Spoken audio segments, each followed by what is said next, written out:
If you've been looking for a simple way to nourish your hair at home, this rosemary hair oil is a great place to start. It's easy to make, uses just a few ingredients, and fits perfectly into your routine.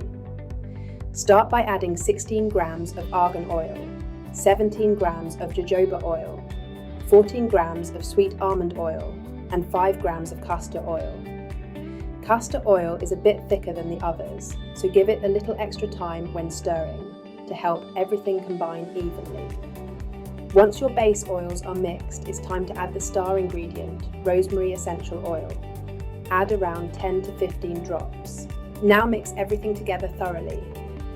Stir for about 1 to 2 minutes, making sure all the oils are fully combined into one smooth blend. When you're happy with the mixture, carefully pour it into your clean bottle. And that's it. Your homemade rosemary hair oil is ready to use. Simple, effective, and made entirely by you. If you've enjoyed this video, like and subscribe for more toiletry tutorials.